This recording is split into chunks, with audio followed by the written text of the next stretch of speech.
Hello, my name's Hugh Russell. I've been a photographer with the Irish News for coming on 40 years, and today I just would like to let you know what I love about my job and what you might be interested in. What does it take to be a press photographer? Every press photographer is different.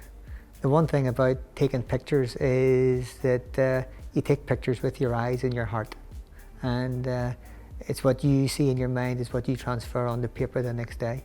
And we all think that our own medium is the strongest part of journalism, but when you look at a paper, I would hope that you'll remember the pictures a lot longer than you'll remember the words.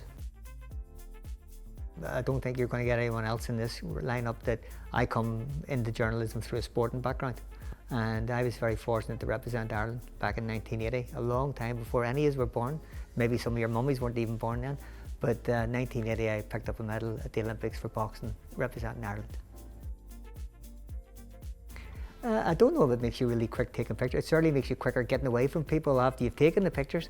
But no, I think certainly photography is different, and you're always on edge. And the one thing I always thought about photography and boxing was it's the same thing. It's competition, because we're in competition every day.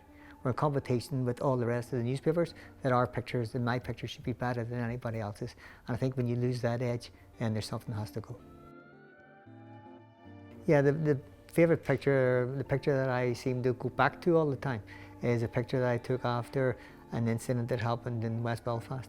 And you have to remember the time that this was taken. This was taken sort of in the very early 80s when Belfast was a much different place and there was a lot of trouble, a lot of fights and different people on the streets. We went to a house in West Belfast for a young girl.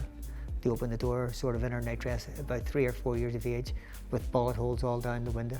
And it sort of set things in prospect for me and showed you how sort of hard it was. I think the thing about taking a top photograph is up to yourself. I mean, it's you that's going to portray things, and we'll all portray it in different ways, and nobody's right and nobody's wrong. And the easiest thing to do about taking pictures is when you take a picture, it's easy to make it better. The hard thing about taking a picture is having the original thought and doing it. So when you take your picture and look at it, then you can work your way around it. And if you think it needs any help, go back and take it again.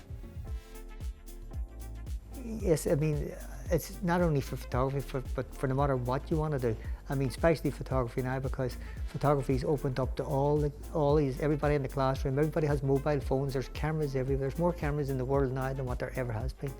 The one thing about wanting to do something, if you want to do it, don't hide behind anyone else. Go and do it yourself. Someone said to me one time, reach for the stars, because if you don't meet the stars, you'll make the moon. So get out there and do your best. You're no worse off than anyone else, and good luck.